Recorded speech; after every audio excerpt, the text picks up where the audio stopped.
नमस्कार दोस्तों, कालजयी कृतिया में आप सभी का स्वागत है। प्रस्तुत है मुंशी प्रेमचंद द्वारा लिखित उपन्यास गोदान का 36वां भाग। उपन्यास के पिछले भाग में आपने सुना कि माता दीन सिलिया के साथ किए दुर्व्यवहार पर क्षमा प्रार्थी है और होरी के हाथों उसके लिए पैसे भिजवाता है। सिलिया यह जानकर भावुक हो उठती है और सोना से मिलकर अपने दिल का हाल सुनाना चाहती है। इसी भावावेश में सिलिया रात में ही नदी पार कर सोना के घर पहुंच जाती है, जहां सोना का पति मथुरा उसे अकेले में पाकर उसका फायदा उठाना चाहता है।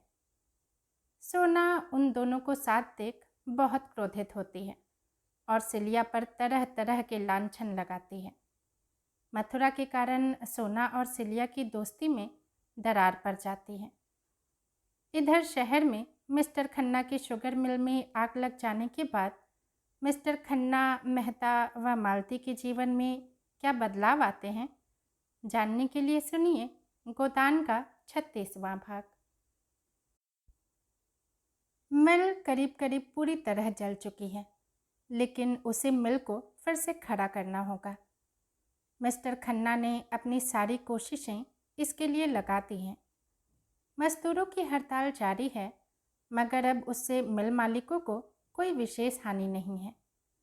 नए आदमी कम वेतन पर मिल गए हैं और जी तोड़ कर काम करते हैं, क्योंकि उनमें सभी ऐसे हैं जिन्होंने बेकारी के कष्ट भोग लिए हैं और अब अपना बस चलते ऐसा कोई काम नहीं करना चाहते जिससे उनकी जीविका में बाधा पड़े। चाहे जितना काम लो, चाहे जितनी कम छुट्टियां दो, उन्हें कोई शिकायत नहीं। सिर झुकाए बैलों की तरह काम में लगे रहते हैं। घुड़कियाँ, गालियाँ, यहाँ तक कि डंडों की मार भी उनमें ग्लानि पैदा नहीं करती। और अब पुराने मजदूरों के लिए इसके सिवा कोई मार्ग नहीं रह गया है कि वह इसी घटी हुई मजदूरी पर काम करने आए और खन्ना साहब की खुशामद करें। पंडित ओंकार नाथ पर तो उन्हें अब रत्ती भर भी विश्वास नहीं है।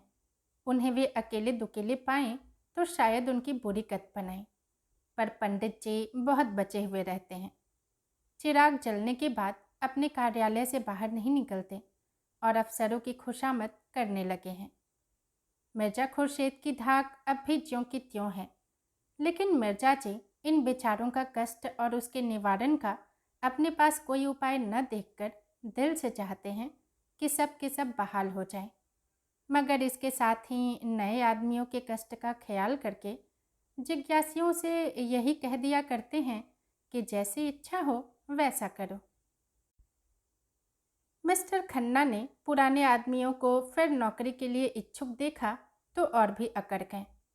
हालांकि वह मन से चाहते थे कि इस वेतन पर पुराने आदमी नयों से कहीं अच्छे हैं। नए आदमी अपना सारा जोर लगाकर भी पुराने आदमियों के बराबर काम न कर सकते थे। पुराने आदमियों में अधिकांश तो बचपन से ही मिल में काम करने के अभ्यस्त थे और खूब मंजे हुए। नए आदमियों में अधिकतर देहातों के दुखी किसान थे, जिन्हें खुली हवा और मैदान में पुराने जमाने के लकड़ी के औजारों से काम करने की आदत थी। मिल के अंदर उनका दम घुटता था और मशीनरी के तेज चलने वाले पुर्जों से उन्हें भय लगता था। आखिर जब पुराने आदमी खूब परास्त हो गए, तब खन्ना उन्हें बहाल करने पर राजी हुए, मगर नए आदमी इससे भी कम वेतन पर काम करने के लिए तैयार थे और अब डायरेक्टरों के सामने यह सवाल आया कि वह पुरानों को बहाल करें या नयों को रहने दें। डायरेक्टरों में आधे तो नए आदमियों का वेतन घटाकर रखने के पक्ष में थे। आधों की यह धारणा थी कि पुराने आदमियों को हाल के वेतन पर रख लिया जाए। थोड़े से रुपए ज़्यादा खर्च होंगे जरूर, मगर काम उससे कहीं ज़्यादा होगा। खन्ना मिल के प्राण थे, एक तरह से सर्वे सर्वा। डायरेक्टर तो उनके हाथ की कठपुतलियाँ थे। निश्चय खन्ना के ही हाथों में था और वह अपने मित्रों से नहीं, शत्रुओं से भी इस विषय में सलाह ले रहे थे। सबसे पहले तो उन्होंने गोविंदी की सलाह ली। जब से मालती की ओर से उन्हें निराशा हो गई थी, और गोविंदी को मालूम हो गया था कि मेहता जैसा विद्वान और अनुभवी और ज्ञानी आदमी मेरा कितना सम्मान करता है और मुझसे किस प्रकार की साधना की आशा रखता है, तब से दंपति में स्नेह फिर से जाग उठा था। स्नेह न कहो मगर साहचर्य तो था ही। आपस में वह जलन और अशांति न थी। बीच की दीवार टूट गई थी। मालती के रंग ढंग की भी काया पलट होती जाती थी। मेहता का जीवन अब तक स्वाध्याय और चिंतन में गुजरा था। सब कुछ पढ़ चुकने के बाद और आत्मवाद और अनात्मवाद की खूब छानबीन कर लेने के बाद वह इसी तत्व पर पहुंच जाते थे कि प्रवृत्ति और निवृत्ति दोनों के बीच में जो सेवा मार्ग है, चाहे उसे कर्म योग ही कहो, वही जीवन को सार्थक कर सकता है, वही जीवन को ऊंचा और पवित्र बना सकता है। किसी सर्वज्ञ ईश्वर में उनका विश्वास न था। यद्यपि वह अपनी नास्तिकता को प्रकट न करते थे, इसलिए कि इस विषय में निश्चित रूप से कोई मत स्थिर करना वह अपने लिए असंभव समझते थे। पर यह धारणा उनके मन में दृढ़ हो गई थी कि प्राणियों के जन्म मरण, सुख दुख, पाप पुण्य में कोई ईश्वरीय विधान नहीं है। उनका ख्याल था कि मनुष्य ने अपने अहंकार में अपने को इतना महान बना लिया है कि उसके हर एक काम की प्रेरणा ईश्वर की ओर से होती है। इसी तरह वह टिड्डियाँ भी ईश्वर को उत्तरदायी ठहराती होंगी, जो अपने मार्ग में समुद्र आ जाने पर अरबों की संख्या में नष्ट हो जाती हैं। मगर ईश्वर के यह विधान इतने अज्ञेय हैं कि मनुष्य की समझ में नहीं आते, तो उन्हें मानने से ही मनुष्य को क्या संतोष मिल सकता है। ईश्वर की कल्पना का एक ही उद्देश्य उनकी समझ में आता था, और वह था मानव जीवन की एकता। एकात्मवाद या सर्वात्मवाद या अहिंसा तत्व को वह आध्यात्मिक दृष्टि से नहीं, भौतिक दृष्टि से ही देखते थे। यद्यपि इन तत्वों का इतिहास के किसी काल में भी आधिपत्य नहीं रहा, फिर भी मनुष्य जाति के सांस्कृतिक विकास में उनका स्थान बड़े महत्व का है। मानव समाज की एकता में मेहता का दृढ़ विश्वास था, मगर इस विश्वास के लिए उन्हें ईश्वर तत्व के मानने की जरूरत न मालूम होती थी। उनका मानव प्रेम इस आधार पर अवलंबित न था कि प्राणी मात्र में एक आत्मा का निवास है। द्वैत और अद्वैत का व्यावहारिक महत्व के सिवा वह और कोई उपयोग न समझते थे, और वह व्यावहारिक महत्व उनके लिए मानव जाति को एक दूसरे के समीप लाना, आपस के भेदभाव को मिटाना और भ्रातृभाव को दृढ़ करना ही था। यह एकता, यह अभिन्नता उनकी आत्मा में इस तरह जम गई थी कि उनके लिए किसी आध्यात्मिक आधार की सृष्टि उनके दृष्टि में व्यर्थ थी, और एक बार इस तत्व को पाकर वह शांत न बैठ सकते थे। स्वार्थ से अलग अधिक से अधिक काम करना उनके लिए आवश्यक हो गया था। इसके बगैर उनका चित्त शांत न हो सकता था। यश, लाभ या कर्तव्य पालन के भाव उनके मन में आते ही न थे। इनकी तुच्छता ही उन्हें इनसे बचाने के लिए काफ़ी थी। सेवा ही अब उनका स्वार्थ होती जाती थी, और उनकी इस उदार वृत्ति का असर अज्ञात रूप से मालती पर भी पड़ता जाता था।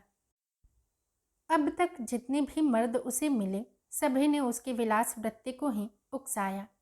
उसकी त्याग वृत्ति दिन दिन क्षीण होती जाती थी, पर मेहता के संसर्ग में आकर उसकी त्याग भावना सजग हो उठी थी। सभी मनस्वी प्राणियों में यह भावना छिपी होती है और प्रकाश पाकर चमक उठती है। आदमी अगर धन या नाम के पीछे पड़ा है तो समझ लो अभी तक वह किसी परिष्कृत आत्मा के संपर्क में नहीं आया। मालती अब अक्सर गरीबों के घर बिना फीस लिए ही मरीजों को देखने चली जाती थी। मरीजों के साथ उसके व्यवहार में मृदुता आ गई थी। हाँ, अभी तक वह शौक श्रृंगार से अपना मन हटा न सकी थी। रंग और पाउडर का त्याग उसे अपने आंतरिक परिवर्तनों से भी कहीं ज़्यादा कठिन जान पड़ता था। इधर कभी कभी दोनों देहातों की ओर चले जाते थे और किसानों के साथ 2-4 घंटे रहकर कभी कभी उनके झोपड़ों में रात काटकर और उन्हीं का सा भोजन करके अपने को धन्य समझते थे। एक दिन वह सेमरी तक पहुंच गए और घूमते घामते बेलारी जा निकले। होरी द्वार पर बैठा चिलम पी रहा था। कि मालती और मेहता आकर खड़े हो गए। मेहता ने होरी को देखते ही पहचान लिया और बोला, यही तुम्हारा गांव है?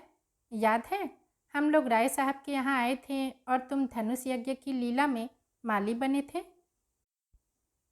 होरी की स्मृति जाग उठी, पहचाना और पटेश्वरी के घर की कुर्सियां लाने चला। मेहता ने कहा, कुर्सियों का कोई काम नहीं, हम लोग इसी खाट पर बैठे जाते हैं। यहाँ कुर्सी पर बैठने नहीं, तुमसे कुछ सीखने आए हैं। दोनों खाट पर बैठे। होरी हतबुद्धि सा खड़ा था। इन लोगों की क्या खातिर करे? बड़े आदमी हैं, उनकी खातिर करने लायक उसके पास है ही क्या? आखिर उसने पूछा, पानी लाऊं? मेहता ने कहा, हाँ, प्यास तो लगी है। कुछ मीठा भी लेता आऊं? लाओ, अगर घर में हो। होरी घर में मीठा और पानी लेने गया। तब तक गांव के बालकों ने आकर इन दोनों आदमियों को घेर लिया और लगे नहीं रखने, मानो चिड़ियाघर के अनोखे जंतु आ गए हों। सिल्लो बच्चे को लिए किसी काम से चली आ रही थी। इन दोनों आदमियों को देखकर कौतूहलवश ठिठक गई। मालती ने आकर उसके बच्चे को गोद में लिया और प्यार करते हुए बोली, कितने दिनों का है? सिल्लो को ठीक न मालूम था। एक दूसरी औरत ने बताया, कोई साल भर का होगा। क्यों री? सिल्लो ने समर्थन किया। मालती ने विनोद किया, प्यारा बच्चा है, इसे हमें दे दो। सिल्लो ने गर्व से फूल कर कहा, आप ही का तो है। तो मैं इसे ले जाऊं? ले जाइए, आपके साथ रहकर आदमी हो जाएगा। गांव की और महिलाएं आ गईं और मालती को होरी के घर में ले गईं। यहाँ मर्दों के सामने मालती से वार्तालाप करने का उन्हें अवसर ही न मिलता। मालती ने देखा खाट बिछी है और उस पर एक दरी पड़ी हुई है जो पटेश्वरी के घर से मांग कर लाई गई थी। मालती जाकर बैठी। संतान रक्षा और शिशु पालन की बातें होने लगी। औरतें मन लगाकर सुनती रहीं। धन्या ने कहा, यहाँ यह सब सफाई और संयम कैसे होगा सरकार? भोजन तक का तो ठिकाना नहीं है। मालती ने समझाया, सफाई में कुछ खर्च नहीं होता, केवल थोड़ी सी मेहनत और होशियारी से काम चल सकता है। दुलारी सहुआइन ने पूछा, यह सारी बातें तुम्हें कैसे मालूम हुई सरकार? आपका तो अभी ब्याह भी नहीं हुआ। मालती ने मुस्कुराकर पूछा, तुम्हें कैसे मालूम हुआ कि मेरा ब्याह नहीं हुआ है? सभी स्त्रियां मुंह फेर कर मुस्कुराईं। पुनिया बोली, भला यह भी छिपा रहता है मिस साहब, मुंह देखते ही पता चल जाता है। मालती ने झेपते हुए कहा, इसलिए ब्याह नहीं किया कि आप लोगों की सेवा कैसे करती? सबने एक स्वर में कहा, धन्य हो सरकार, धन्य हो। सिलिया मालती के पांव दबाने लगी। सरकार कितनी दूर से आई हैं, थक गई होंगी।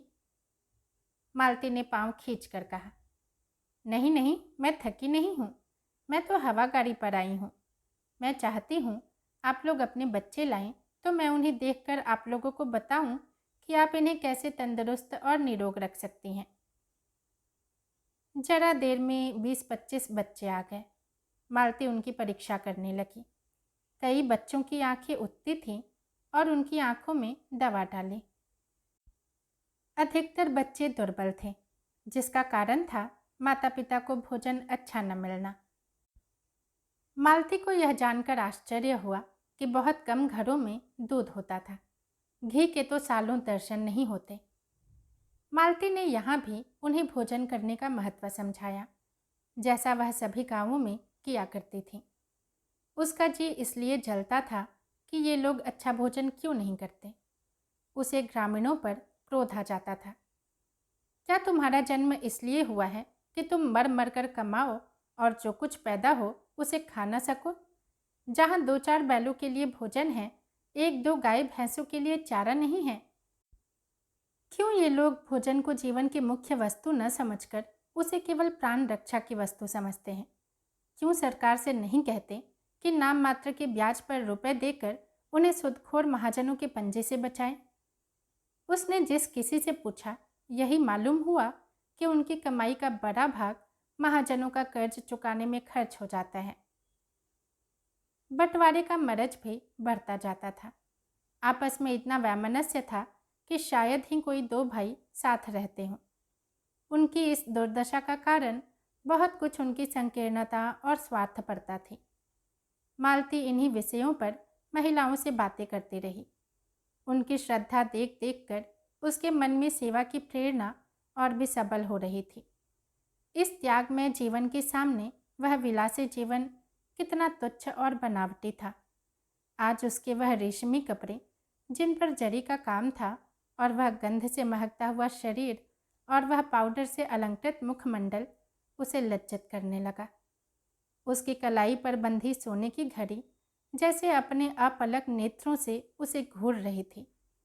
उसके गले में चमकता हुआ जराऊ नेकलेस मानो उसका गला घोंट रहा था।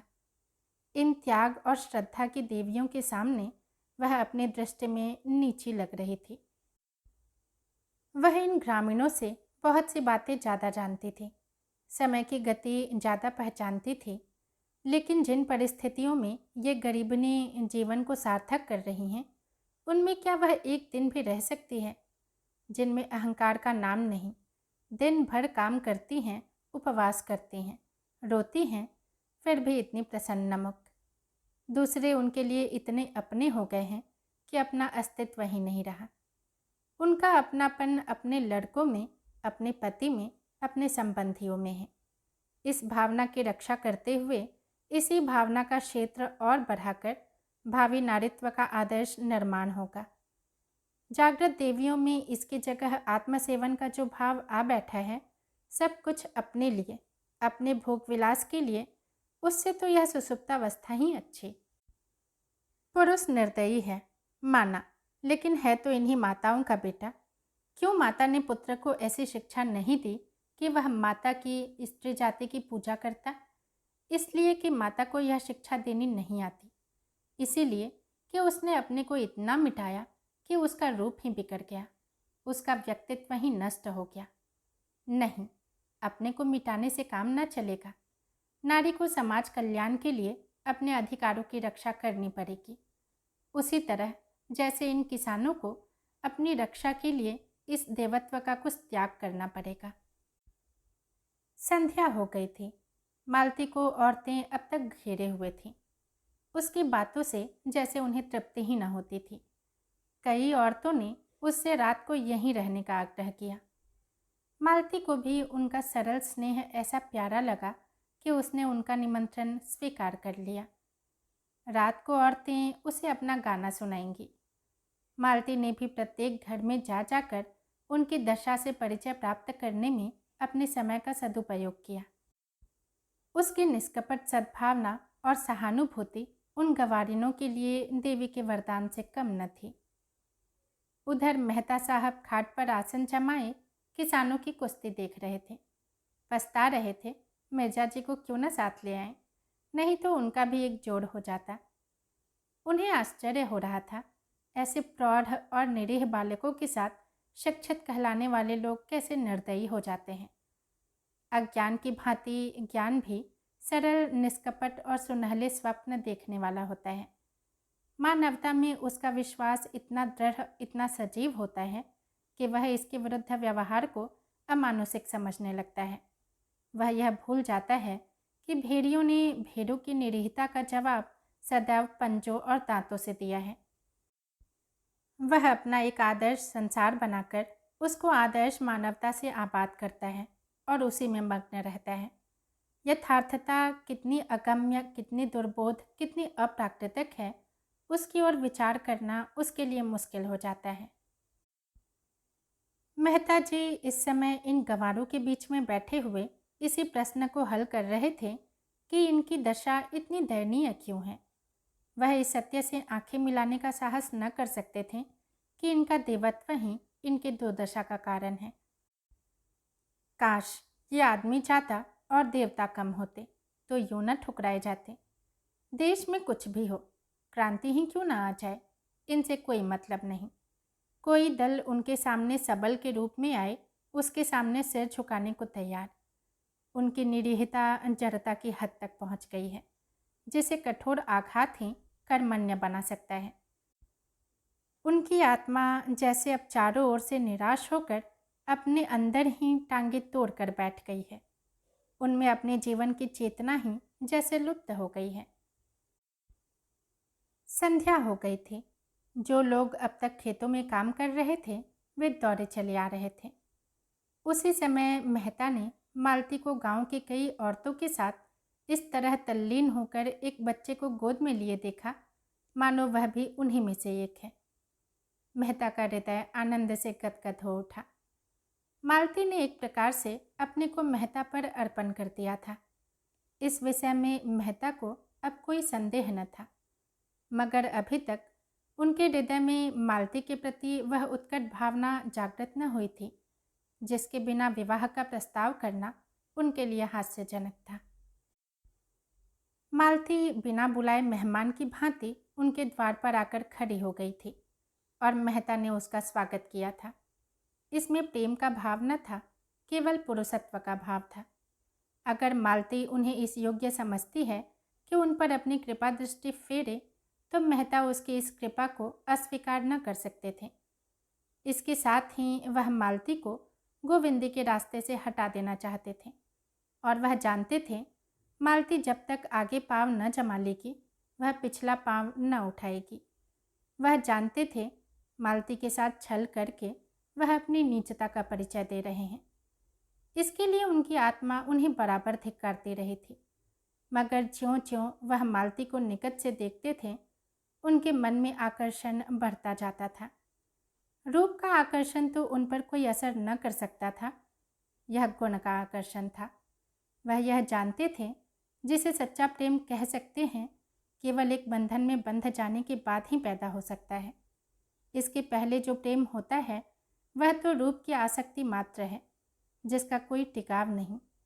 मगर इसके पहले यह निश्चय तो कर लेना ही था कि जो पत्थर साहचर्य के खराद पर चढ़ेगा उसमें खरादे जाने की क्षमता है भी या नहीं। सभी पत्थर तो खराद पर चढ़कर सुंदर मूर्तियां नहीं बन जाते। इतने दिनों में मालती ने उनके हृदय के भिन्न भिन्न भागों में अपनी रश्मियां डाली थी, पर अभी तक वे केंद्रित होकर उस ज्वाला के रूप में न फूट पड़ी थी जिससे उनका सारा अंतःस्थल प्रज्वलित हो जाता। आज मालती ने ग्रामीणों में मिलकर और सारे भेदभाव मिटाकर इन रश्मियों को मानो केंद्रित कर दिया। आज पहली बार मेहता को मालती से एकात्मता का अनुभव हुआ। ज्यों ही मालती गांव का चक्कर लगाकर लौटी, उन्होंने उसे साथ लेकर नदी की ओर प्रस्थान किया। रात यहीं काटने का निश्चय हो गया। मालती का कलेजा आज न जाने क्यों धक धक करने लगा। मेहता के मुख पर आज उसे एक विचित्र ज्योति, एक इच्छा झलकती हुई नजर आई। नदी के किनारे चांदी का फर्श बिछा हुआ था और नदी रत्नजड़ित आभूषण पहने मीठे स्वरों में गाती चांद को और तारों को और सिर झुकाए नींद में मग्न वृक्षों को अपना नृत्य दिखा रही थी। मेहता प्रकृति की उस मादक शोभा से जैसे मस्त हो गए, जैसे उनका बालपन अपनी सारी क्रीड़ाओं के साथ लौट आया हो। बालू पर कई कुलाटें मारी, फिर दौड़े हुए नदी में जाकर घुटनों तक पानी में खड़े हो गए। मालती ने कहा, पानी में न खड़े हो, कहीं ठंड न लग जाए। मेहता ने पानी उछाल कर कहा, मेरा तो जी चाहता है नदी के उस पार तैर कर चला जाऊं। नहीं नहीं, पानी से निकल आओ, मैं न जाने दूंगी। तुम मेरे साथ न चलोगे उस सूनी बस्ती में जहां स्वप्नों का राज्य है। मुझे तो तैरना नहीं आता। अच्छा आओ, एक नाव बनाएं और उस पर बैठकर चलें। वह बाहर निकल आए। आसपास बड़ी दूर तक झाऊ का जंगल खड़ा था। मेहता ने जेब से चाकू निकाला और बहुत सी टहनियाँ काट कर जमा की। कगार और सरपत के जूते खड़े थे। ऊपर चढ़कर सरपत का एक गट्ठा काट लाए और वहीं बालू के फर्श पर बैठकर सरपत की रस्सी बटने लगे। ऐसे प्रसन्न थे मानो स्वर्गारोहण की तैयारी कर रहे हैं। कई बार उंगलियां चिर गईं, खून निकला, मालती बिगड़ रही थी, बार बार गांव लौट जाने के लिए आग्रह कर रही थी, पर उन्हें कोई परवाह न थी। वही बालकों का सा उल्लास था, वही अल्हड़पन, वही हट। दर्शन और विज्ञान सभी इस प्रवाह में बह गए थे। रस्सी तैयार हो गई, झाऊ का बड़ा सा तख्ता बन गया। टहनियाँ दोनों सिरों पर रस्सी से जोड़ दी गई थी। उसके छिद्रों में झाऊ की टहनियाँ भर दी गईं, जिससे पानी ऊपर न आए। नौका तैयार हो गई। रात और भी स्वप्निल हो गई थी। मेहता ने नौका को पानी में डालकर मालती का हाथ पकड़कर कहा, आओ बैठो। मालती ने सशंक होकर कहा, 2 आदमियों का बोझ संभाल लेगी। मेहता ने दार्शनिक मुस्कान के साथ कहा, जिस तरी पर बैठे हम लोग जीवन यात्रा कर रहे हैं वह तो इससे कहीं निस्सार है मालती। क्या डर रही हो? डर किस बात का, जब तुम साथ हो? सच कहती हो? अब तक मैंने बगैर किसी की सहायता के बाधाओं को जीता है, अब तो तुम्हारे संग हूँ। दोनों उस झाऊ के तख्ते पर बैठे और मेहता ने झाऊ के एक डंडे से ही उसे खेना शुरू किया। तख्ता डगमगाता हुआ पानी में चला। मालती ने मन को इस तख्ते से हटाने के लिए पूछा, तुम तो हमेशा शहरों में रहे, गांव के जीवन का तुम्हें कैसे अभ्यास हो गया? मैं तो ऐसा तख्ता कभी न बना सकती। मेहता ने उसे अनुरक्त नेत्रों से देखकर कहा, शायद यह मेरे पिछले जन्म का संस्कार है। प्रकृति से स्पर्श होते ही जैसे मुझ में नया जीवन सा आ जाता है। नस नस में स्फूर्ति दौड़ने लगती है। एक एक पक्षी, एक एक पशु जैसे मुझे आनंद का निमंत्रण देता हुआ जान पड़ता है, मानो भूले हुए सुखों की याद दिला रहा हो। यह आनंद मुझे और कहीं नहीं मिल सकता मालती, संगीत के रुलाने वाले स्वरों में भी नहीं, दर्शन की ऊंची उड़ानों में भी नहीं। जैसे ये सब मेरे अपने सगे हों। प्रकृति के बीच आकर मैं जैसे अपने आप को पा जाता हूँ, जैसे पक्षी अपने घोंसले में आ जाए। तख्ता डगमगाता, कभी तिरछा, कभी सीधा, कभी चक्कर खाता हुआ चला जा रहा था। सहसा मालती ने कातर कंठ से पूछा, और मैं तुम्हारे जीवन में कभी नहीं आती? मेहता ने उसका हाथ पकड़कर कहा, आती हो, बार बार आती हो, सुगंध के एक झोंके की तरह, कल्पना की एक छाया की तरह, और फिर अदृश्य हो जाती हो। दौड़ता हूँ कि तुम्हें करपाश में बांध लूँ, पर हाथ खुले रह जाते हैं और तुम गायब हो जाती हो।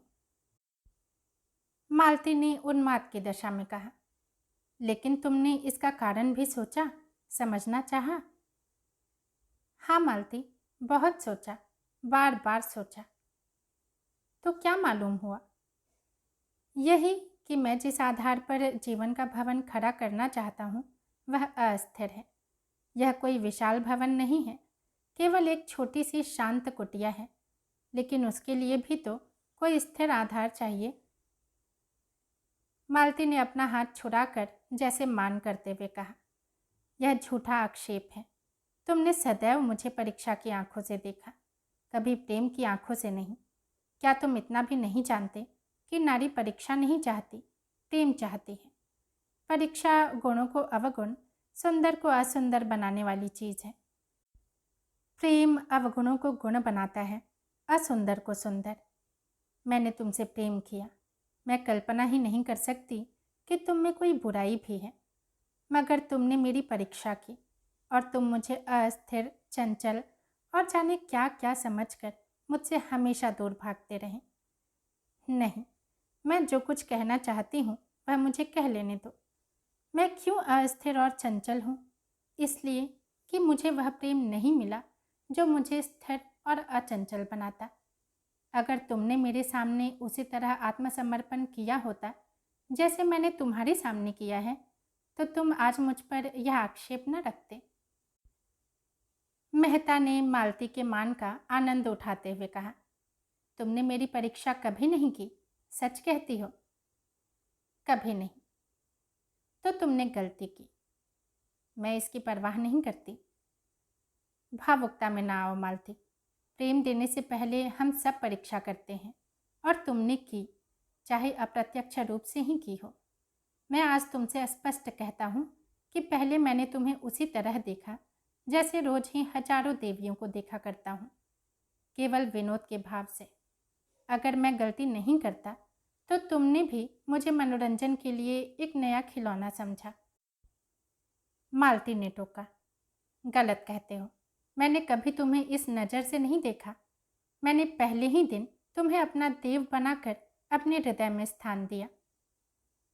मेहता बात काट कर बोले, फिर वही भावुकता। मुझे ऐसे महत्व के विषय में भावुकता पसंद नहीं। अगर तुमने पहले ही दिन से मुझे इस कृपा के योग्य समझा तो इसका यही कारण हो सकता है कि मैं रूप भरने में तुमसे ज़्यादा कुशल हूँ। वरना जहाँ तक मैंने नारियों का स्वभाव देखा है, वह प्रेम के विषय में काफ़ी छानबीन करती हैं। पहले भी तो स्वयंवर से पुरुषों की परीक्षा होती थी। वह मनोवृत्ति अब भी मौजूद है, चाहे उसका रूप कुछ बदल गया हो।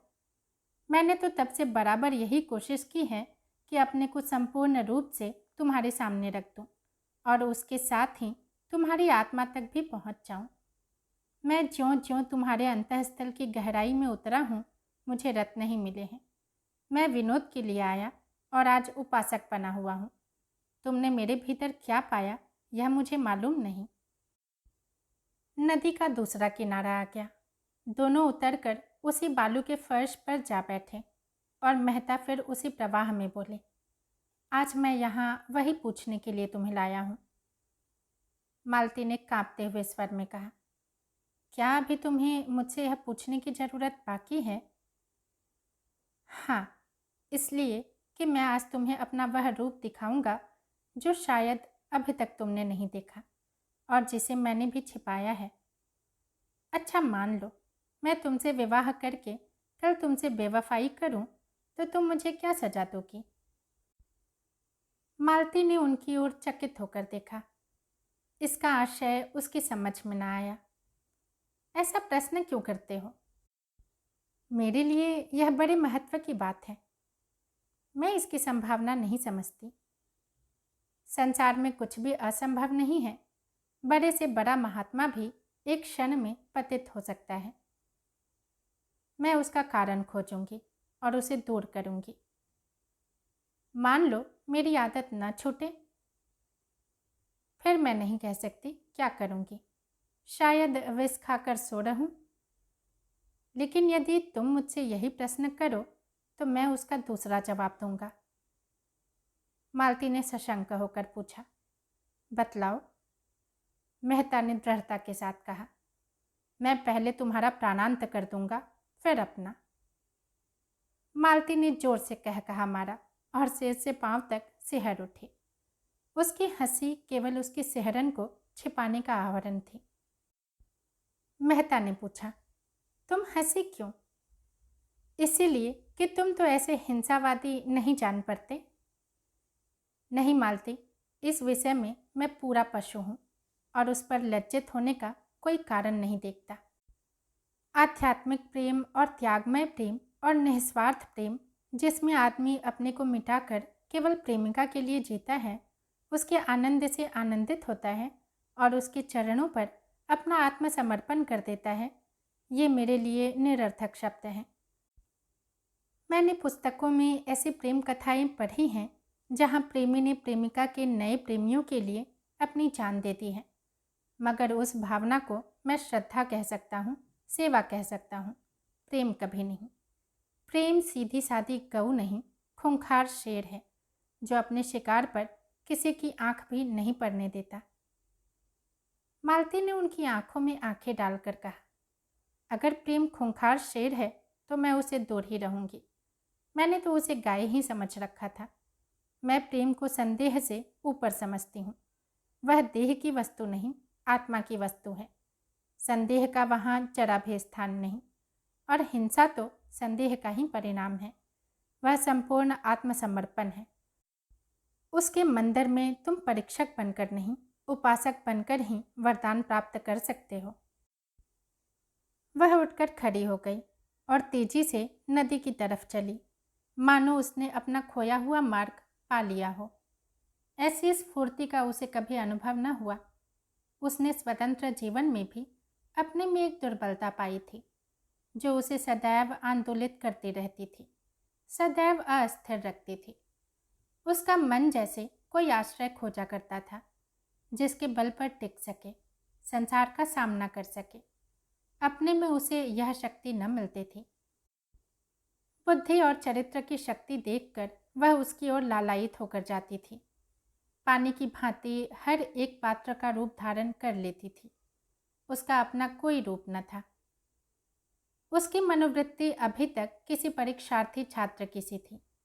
छात्र को पुस्तकों से प्रेम हो सकता है और हो जाता है, लेकिन वह पुस्तक के उन्हीं भागों पर ज़्यादा ध्यान देता है जो परीक्षा में आ सकते हैं।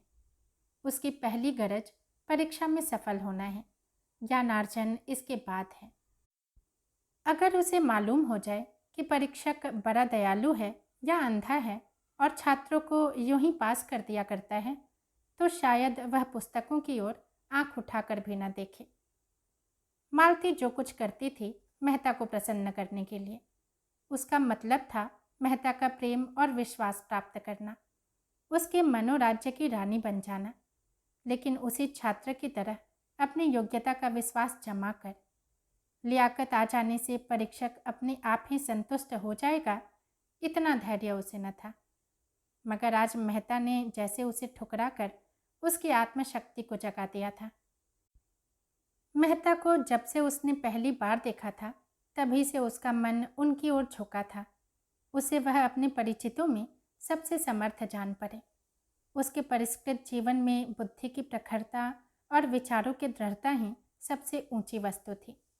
धन और ऐश्वर्य को तो वह केवल खिलौना समझती थी जिसे खेलकर लड़के तोड़ फोड़ कर डालते हैं।